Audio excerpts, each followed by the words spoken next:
Well, good morning, community. Good morning, everyone. Welcome to Stroke of Genius Podcast Survivor Experience. I'm your host, Aaron Alva. I have got a show I need to watch for speech because I'm extremely excited. I am the show basically, I am a brain aneurysm survivor. And I have not had the platform to tell you guys about it. And I'm so excited. Today we have the get this. We have the executive director from the Brain Aneurysm Foundation and my sister survived brain aneurysm survivor Tracy Iona. And she's going to be on here and we're going to be talking about brain aneurysm. And we're talking, really focusing on brain aneurysm foundation. So let's get into it. We've only got half an hour. No guarantees. I'm so excited this may go into an hour show. But let's get into this. The Stroke of Genius podcast, hosted by brain aneurysm and stroke survivor Aaron Avila, sharing the experiences of survivors and CEOs. This is your destination for inspiration. Well, good morning, Christine or Tracy. Good morning. Aaron. How are you? Welcome to the Stroke of Genius podcast. It's my honor, as an honor, to have you both here. Thank you. Oh, we're happy to be here. I'm an honor too. Thank you for the invitation, Tracy and Aaron, for having me. Thanks, Aaron, for doing this. You're This is welcome. great. You're welcome. Let's start by introducing Christine. You go first. Christine, introduce yourself. Hi, everyone. I'm Christine Buckley. I'm Executive Director here at the Brain Aneurysm Foundation, which is the globally recognized leader for brain aneurysm awareness, education, support, advocacy, and research funding. And look forward with chatting with all of you some more today. So thanks for having me. All right, Tracy, it's your cue. Oh, hey, everyone. I'm Tracy Iona. I am a brain aneurysm survivor from 2004. I had a rupture and a stroke. I live on Long Island in New York, and I am a big supporter of the B.A.F and all the work they do. And we have a support group here in Long Island, and we have that with the help of the B.A.F. So that's super important to me. Yeah, me too. Because Tracy, take away, make a little seven on your face. It's being covered by a nameplate. Oh, and how's that? Better. Better? Okay. My director, I'm sorry. No, that's fine. We only got a limited amount of time. But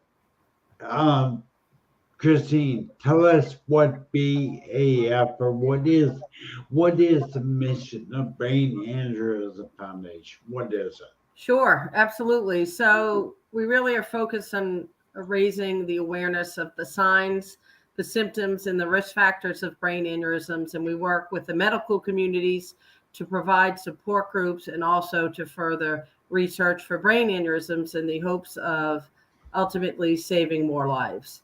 And again, the main focuses that we have is it's awareness, education, support, advocacy, and research funding.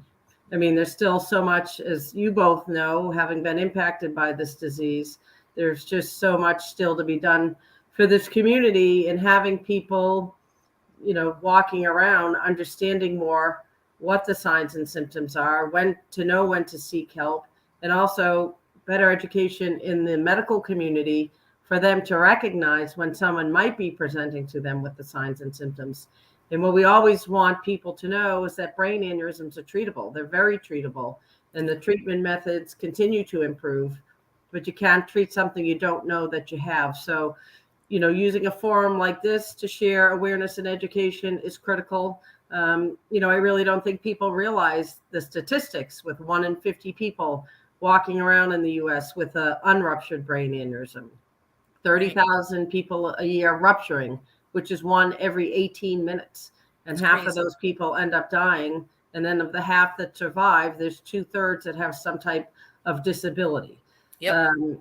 So I've been at this a while, but it's still devastating how much that people don't know about this disease, and we're really trying to push that early detection. Right.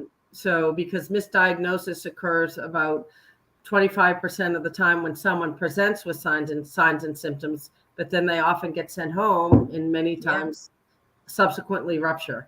And we just hear those stories way too many times. And, Yes. we need to change the statistics for this disease. So that's part of what we trying to do through all these different things that we do. And, we have events all over the country. Tracy's been very involved in Long Island, both with our run walk there, as well as the support group. I'm not sure, Tracy, if you've come to DC. I don't remember, but I did it virtually last year.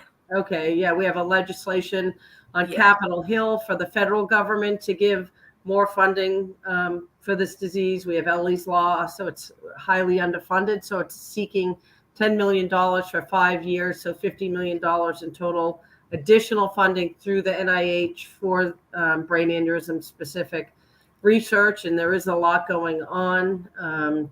And then we award our own research grants during our awareness month in September. We do also some physician education or work with physicians on our board to present to primary care doctors across the country.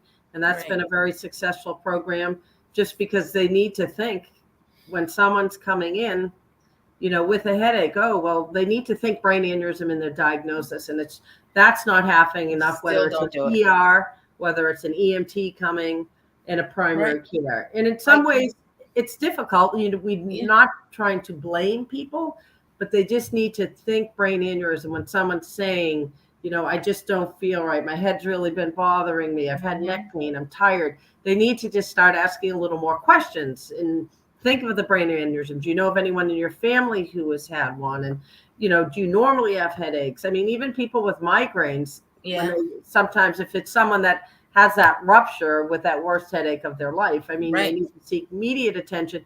And even at that time, and I don't know if it would happen to you, Tracy, but we hear of people who actually have that rupture. And if an EMT is coming or to an emergency, depending upon the age of the person, they don't think really thinking that that's the case. So can I tell you, in 2004, when nobody but like celebrities who have had brain aneurysms and died, nobody was thinking brain aneurysm rupture. And I ruptured on a Friday night, and the next morning, luckily I woke up and I went to the chiropractor, and I had all this neck pain and the light sensitivity, and it was horrible. I went the whole day after the chiropractor, after he gave me a neck adjustment, a massage. He didn't think anything. And then I go home. I slept from 2 p.m. to dinner time, and it wasn't until 9 p.m. that I got nauseous. I vomited. I had a seizure and went unconscious. And thank God I was with my brother and sister were at the house, and they called EMTs right away. Now, the EMTs then in 2004, they didn't think anything. That my brother just told the police, I saw her have a seizure right in front of me and she's unconscious. So when I came to, that must have been the stroke portion of it. When I came to, all of a sudden I could speak, and I'm like, what's going on? And like, oh, we're taking you to the hospital. Well, they took me to the ER at the closest hospital, and I was there about 9 p.m. It took them till 1 a.m. to finally realize that I had a brain bleed, and it was caused by a brain aneurysm rupture. They were treating me and acting like it was a seizure, because that's what my brother saw. So I think it's a little more in doctors' heads now, not enough, but that's the last thing they were thinking of. And it's sad. And then, I know tons of people that have been misdiagnosed. Like, I had no idea. I mean, 4 aneurysms up there that ruptured, and, then they moved me to Manhattan, and I needed a VP shunt. And thank God, I'm here. My memory's good. My speech is good. My left side is weak, and no peripheral vision on the left and things like that. But, I get by every day. So, it's amazing, Tracy, to hear your story. And you and I need to talk some more, because I don't get enough camaraderie, so to speak, to understand what I went through. But Christine, you mentioned the misdiagnosis. I was one of those ones that I never in my life had a headache like this in my life. Went to the ER 4 times. All 4 times I was sent home with migraine medication. Yeah. Mm-hmm. And this was like, I can't even, well, Tracy can understand. The pain, the headache was Horrible. it, and I told you yesterday, Christine, is if someone physically take an ice pick and go Yep. to my skull, jabbing on my brain, light Yep. sensitivity, sound sensitivity, it was Yeah. all there. So B.A.F is doing something the world needs to know about. So there. So, The warning signs. Yeah, the warning signs and symptoms. I mean, it can be just a headache that's different. It can be sensitivity to light. It can just be having flu-like symptoms. It could be neck pain. Yeah, that There's, was huge. and the problem is, and that's part of the problem with misdiagnosis, they are symptoms that can be related to other things. But I mean, you guys probably there was something wrong with you, right? And you're just not being listened to. And that's the thing, particularly when we go to start going to events and talking people. When someone, and again, not everyone does have the signs and Right. symptoms. Some people have just an out of the blue rupture. So, but the people who do have signs and symptoms, they know they feel different. You know what I mean? Yeah. But that's what's so hard because they're telling the doctor, like again, the prime story of our current board chair from Boston, Mass, a city guy, a hardworking guy, goes to his primary care doctor, says, I've been having headaches, my neck hurts, I've been tired. When I bend over to tie my shoe, it doesn't work. I'm just not right. And it was a new primary care doctor. The doctor did all this stuff. And again, this gentleman was head of the Mass Highway Department. He was used to stress. The doctor told him, I think it is stress, and I'm going to send you with a week's worth of pain pills and sleeping pills and come back and see me after a week. And he said to this doctor, he said, I know you're the doctor, but I don't think you're listening to me. Day 7, he got up, said to his wife, I can't wait to take this last pill and go back to this guy because he still wasn't feeling right. And he went it was a Sunday morning in Boston. He went to do a charity auction. Does a lot of charitable work. And at that time, the rupture occurred. He was able to tell his wife, like, we got to go now to a hospital. And he had emergency surgery the next morning. But they told him when he got there, basically get your affairs in order. We don't know if you're going to make it till tomorrow. Isn't Now, that crazy? he had a whole week of these signs and symptoms and got sent home. And he told this guy, and this wasn't somebody who went to a doctor ever, except for a physical, but he went because he knew. So even though, like on print, again, you see these signs and symptoms, headache, neck, anyone could have it, right? I have headaches a lot. People can be tired, their neck, but it just, and so it's hard for me not having been through it, but you guys have. And from all the people that we've talked to, or even for caregivers that have been with a loved one, they know that something is different. Something is different. It's really, if you have these signs and symptoms and you're just feeling different, you really need to be an advocate. And then again, we do run in families. So it's important to know if someone else in your family have had one. They're more prevalent in women than men. The average age is 35 to 60. Smoking is definitely bad to cause them and also cause a rupture. Same with high blood pressure. So, I mean, those are the main things. It's those symptoms. Do they run in your family?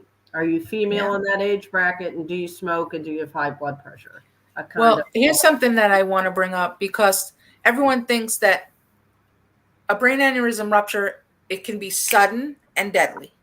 And that's what I think everyone thinks of. Now, I understand from my surgeons that mine happened on a Friday. I had this horrible headache, but that's when the aneurysms were leaking, I guess. It's called like a sentinel bleed. Yes, it's like a warning leak bleed, where then causes. And then it kind of can seal itself off for here and there.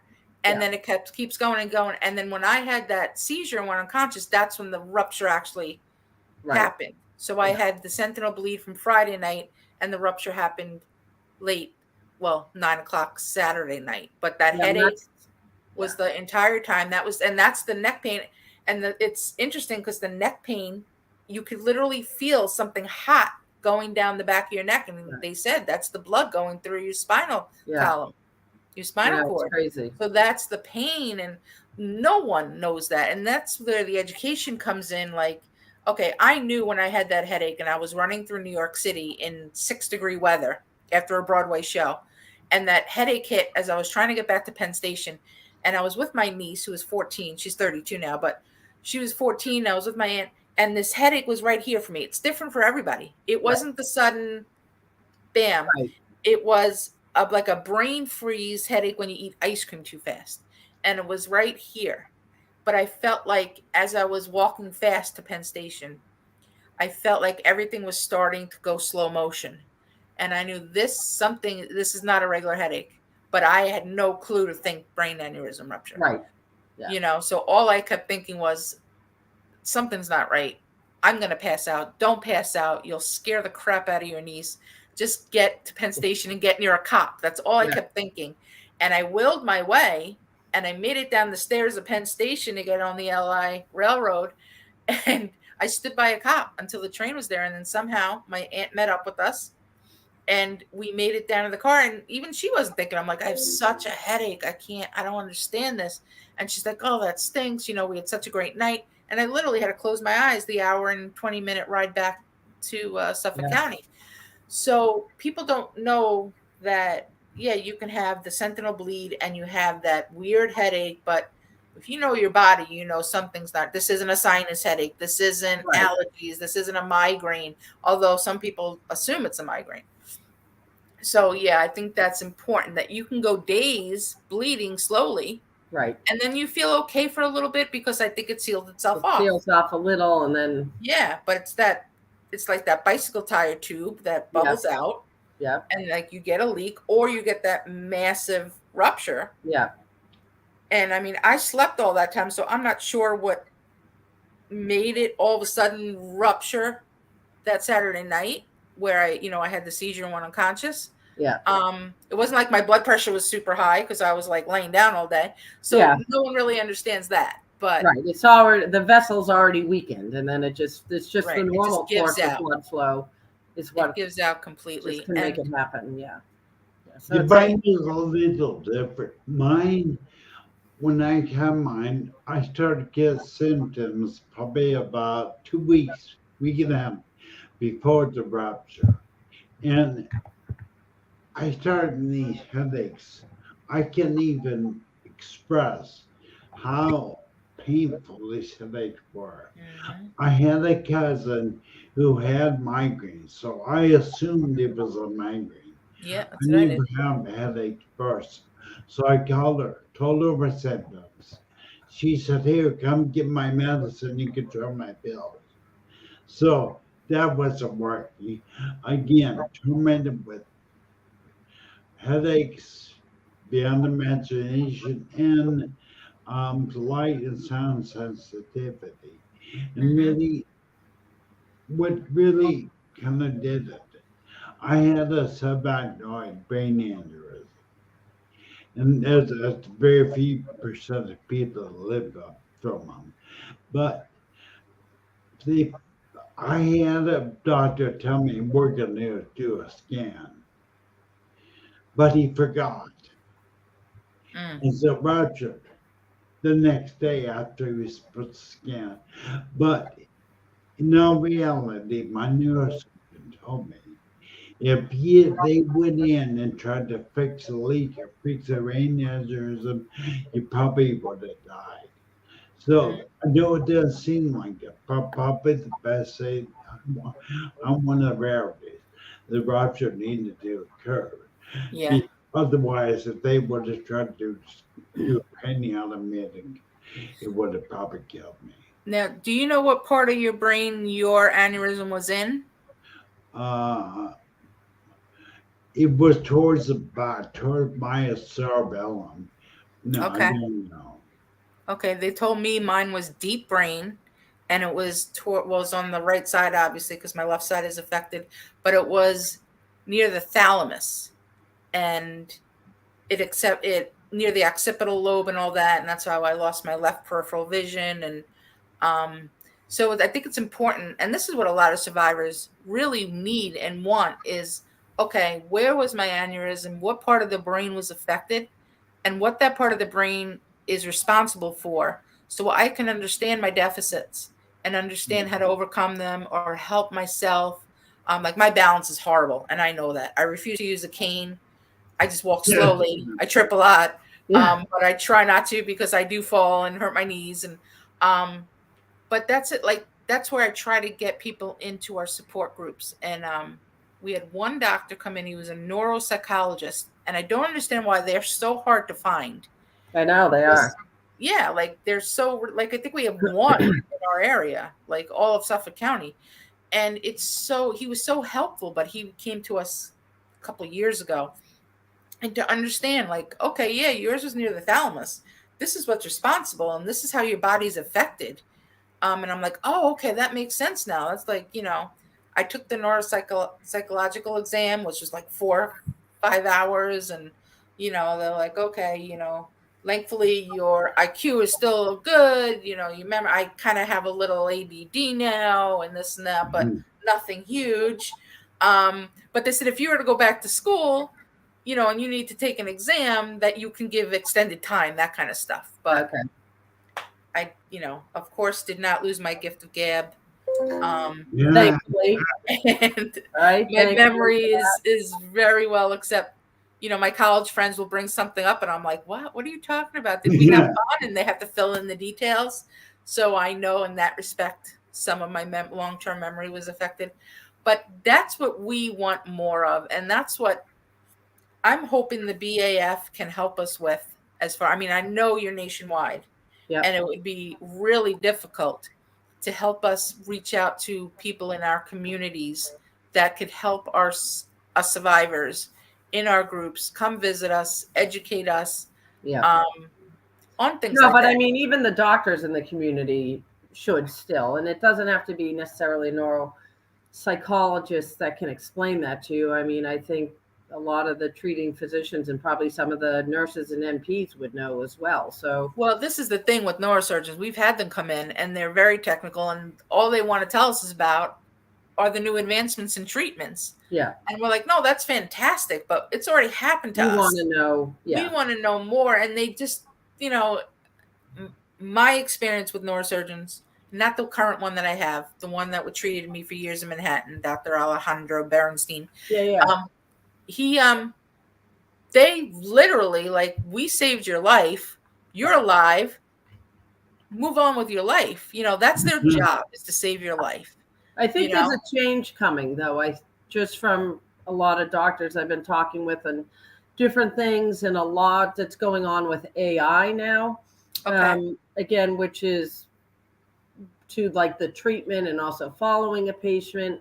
But just some recent conversations I've had with some of the treating physicians, I think they're understanding. And this one doctor told me flat out, just because we're looking to do some more data collecting with some of these Yeah. physicians, because again, the data is so bad, and really realizing the life after, like how are the The follow up. survivors, the caregivers, how are Yeah. they impacted, and what is it that they need in their It's huge. follow-up care? And this doctor was telling me, he's like, I'm really starting to see that now. And he said, Tracy, exactly what you said. And it is, they're trained to treat, send somebody home, but they don't even think of how they got sent home, how Right. that What they person was need. before they came in, and Yeah. now how they are at home. And there was actually, I mean, this is a sad story, but it's making him think, and it's a bad way to have it happen, but there was a woman he had treated that had, I think, like a grade 4 hemorrhage, and it was really bad. She got sent home, got connected with the American Heart Stroke Association, and they kind of did a whole story on her and her wedding that she had Wow. after. But it was, I don't know, after, I want to say like a year after her wedding. she took her own life because Oh, Oh that breaks my no. heart. she was And a that's why I percentage. got that support group She together. was a percentage of herself. She Ugh. wasn't 100%. Right. She had her rupture her aneurysm. She got treated. This doctor's thinking, great, I'm sending this woman home. Prior, had never realize. really thought, what am I sending her home like? And They don't get unfortunately, it. we have heard, that stories of that, like the depression that Sure. people go into, Yeah. and that whole journey of Huge. recovery. It's long and it's different. And yes, your life is saved. And but they it's tell you, saved- be grateful you're alive. I was told that. I'm well, like, well, I can't do you that. I used to are work. I used to do this. Well, right, you're but it's alive. a Be whole thankful new you're alive. you. And it is grateful to be alive, but you need a lot of help. Any survivor needs a lot of help.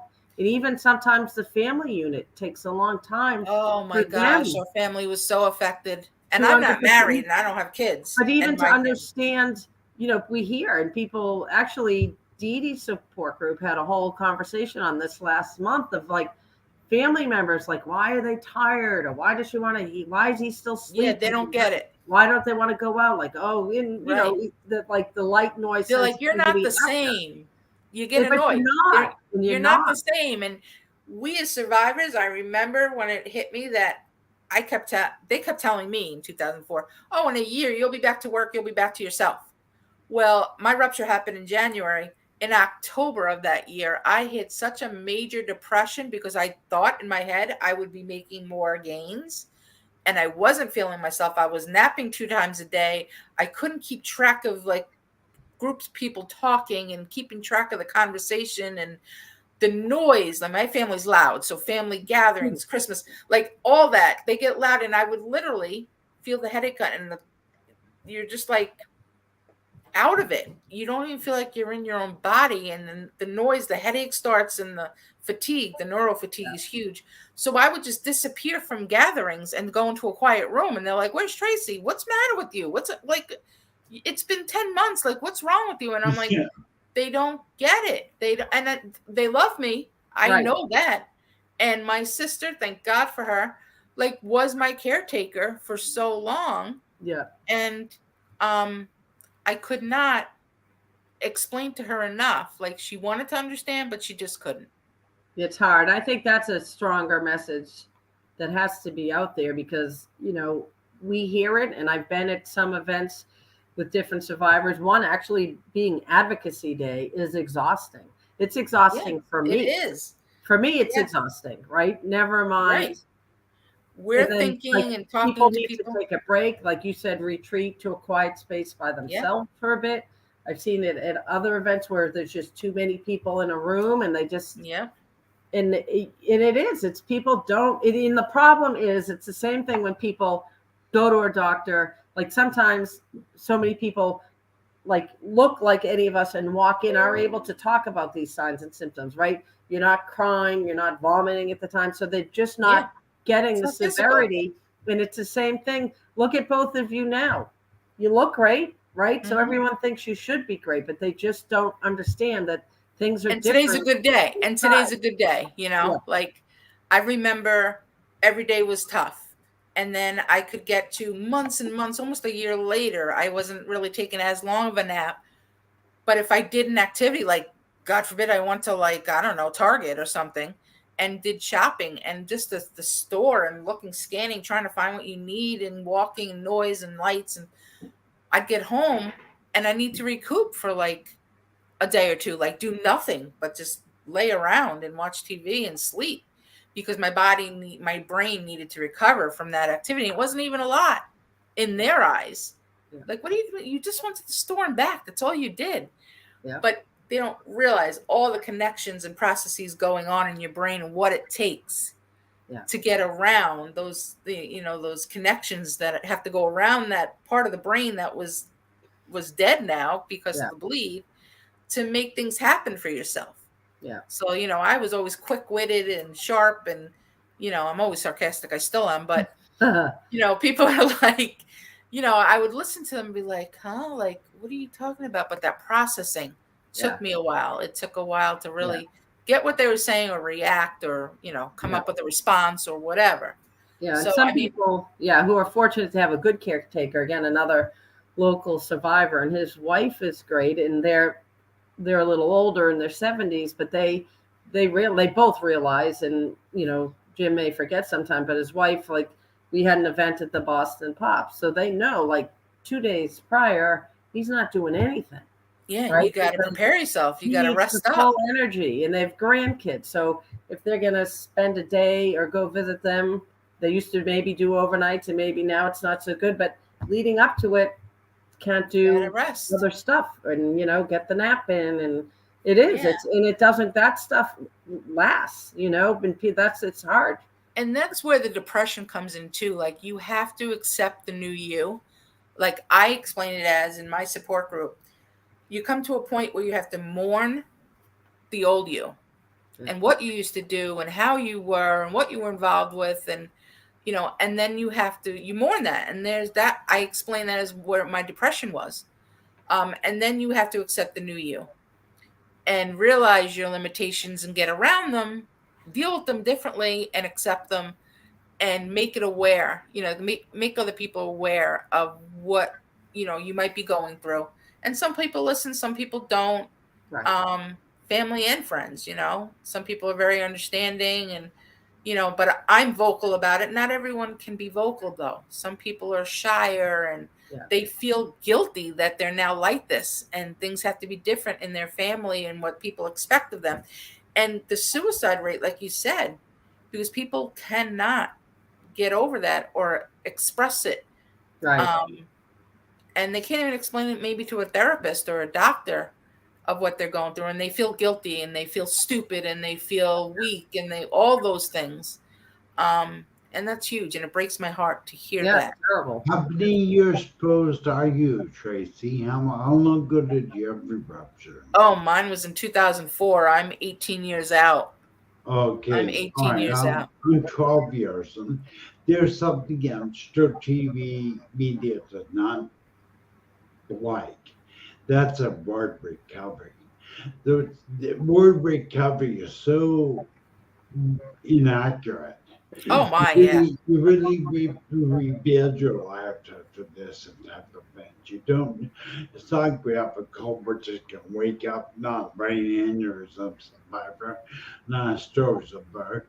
You've got to rebuild your life, but there's hope because you can rebuild your life after this event. Right, and some people can't see it, and that's the sad part. That is sad.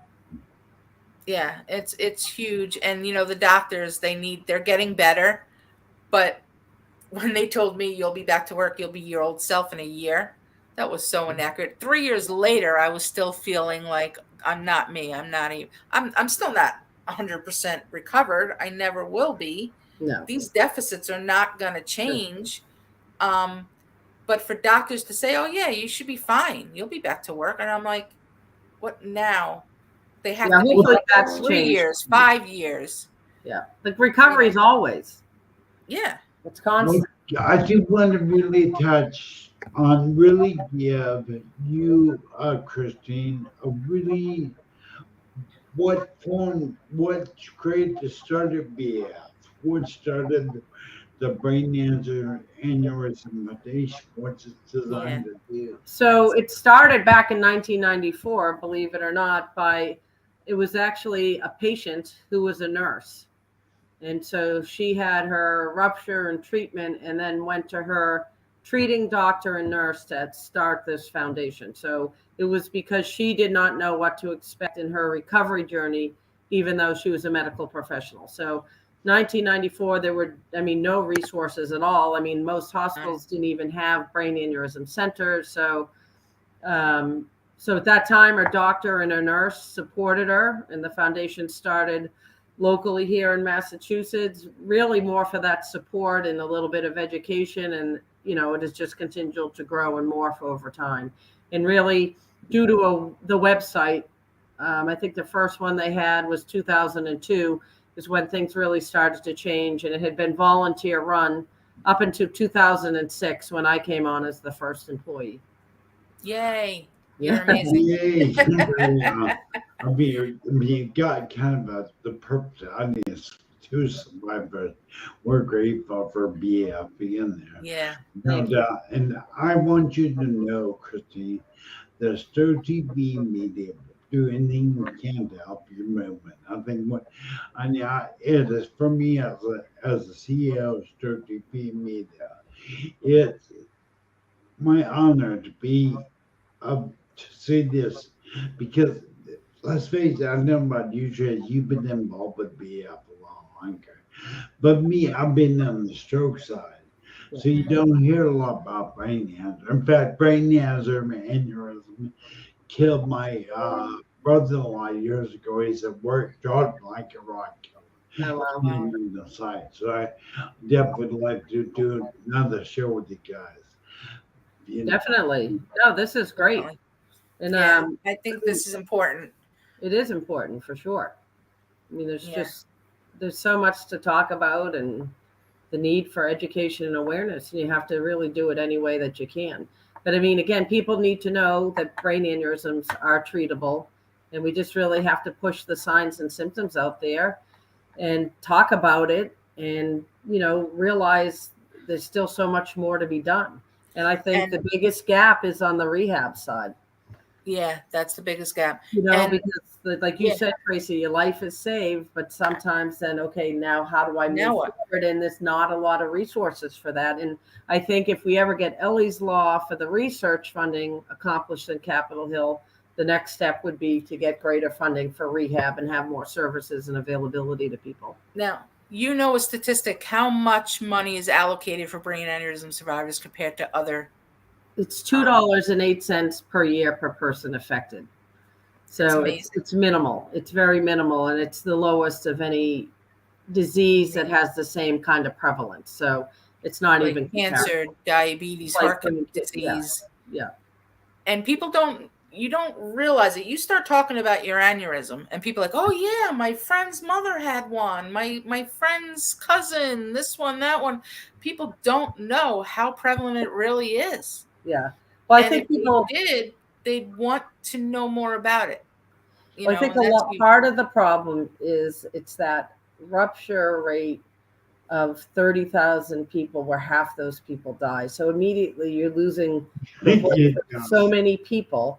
And unlike other diseases, there's really not a gradual buildup to an aneurysm. There's not like this diagnosis, then you wait, and then you have some treatment or maybe more imaging. It's sort of pretty much like you don't know you have it until it's too late. You're either ruptured, or some people might find it on incidental scans or whatever, but all of a sudden you're still hearing about something that's actually in your brain that controls all that we do, and then you're deciding treatment, whatever, and it's also instantaneous. So I just feel that's what really separates it too. I mean, yeah, nobody wants cancer or any other disease that happens, and they're all tragic, and there's awful things that go along with all that. But this is just so immediate. Nobody knows about it. Like you said, I don't know if you had heard of it before it happened to you, but most people, their introduction to it is either they have it or somebody they love have it.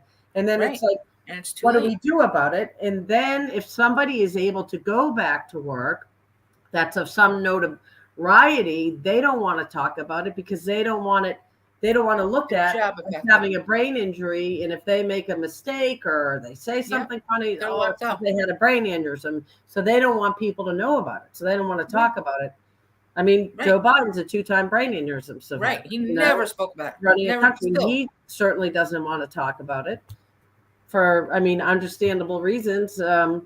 Amelia Clark came out a little bit about it when she had hers, but then she started an organization for brain injury, which is great, but she kind of buried her aneurysm story a little bit in that. So who is that? I'm sorry. Amelia Clark from Game of Thrones. Oh, right. But you know who does? Like Sharon Stone, we'll talk about hers.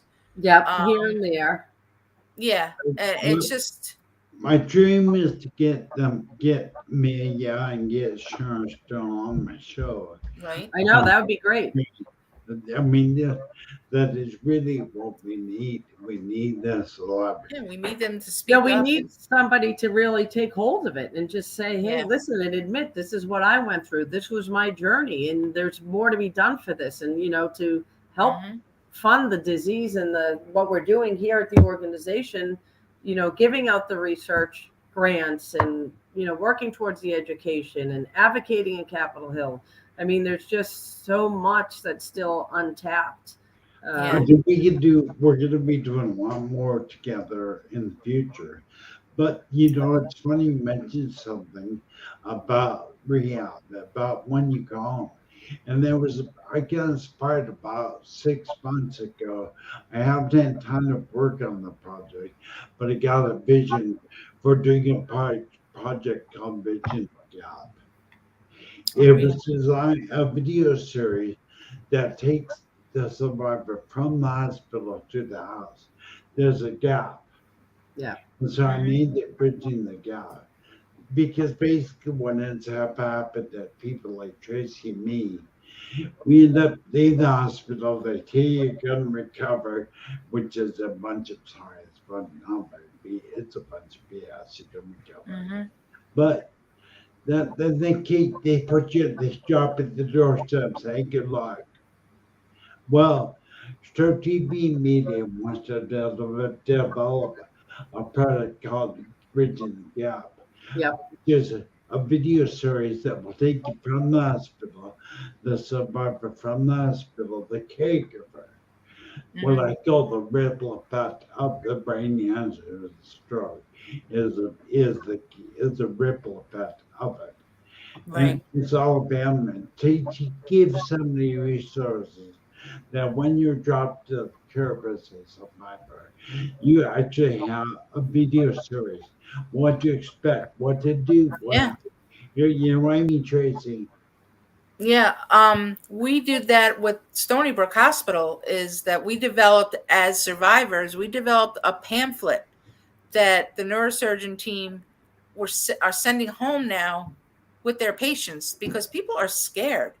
They don't know what to expect. I can't tell you how long that every time I had a weird feeling, a strange feeling in my head, I'm like, oh God, this is it. I'm not going to wake up.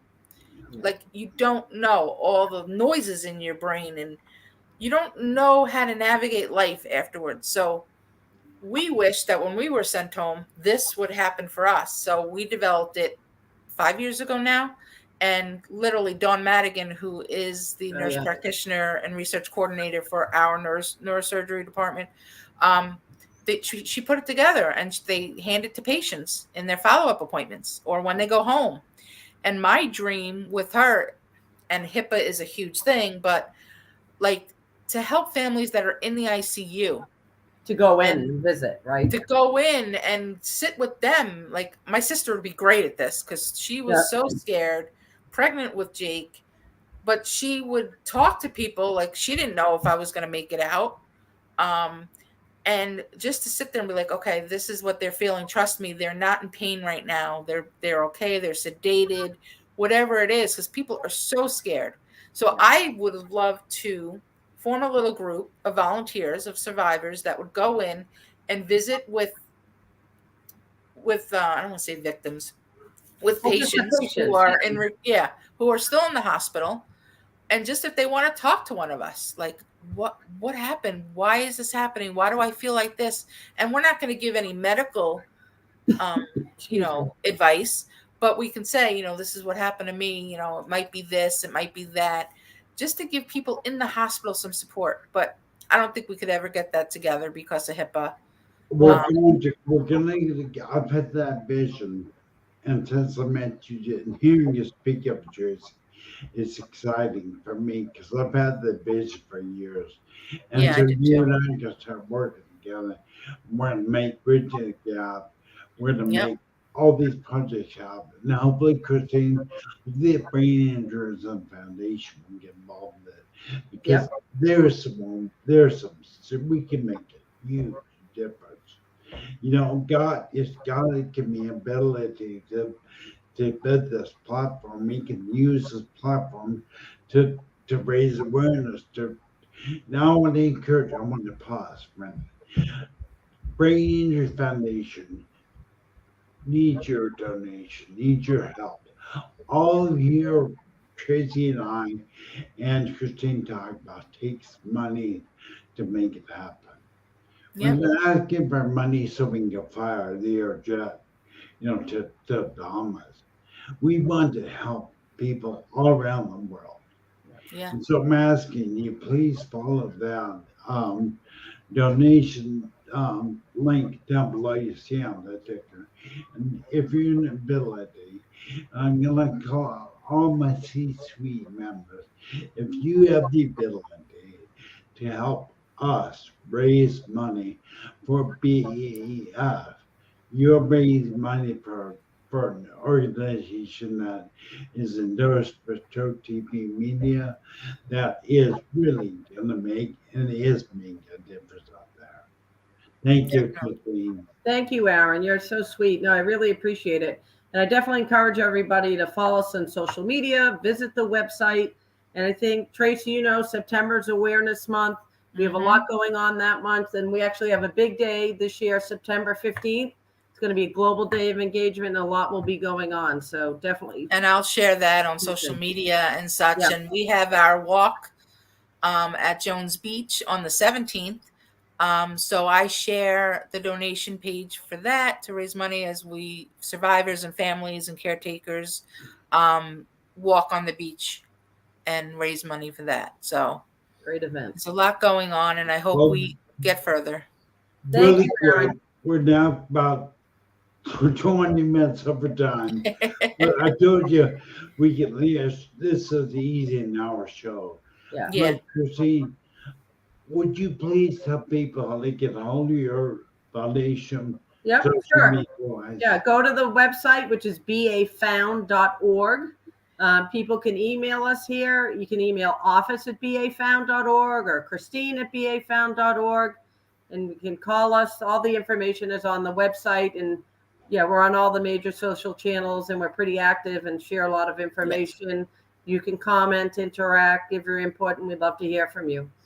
All right, that's Great. awesome. And Tracy, if another subscriber want, how do you want to some of your social media that they get on you on? I'm on Facebook mostly and Instagram. I have a small YouTube channel, but not very active on it.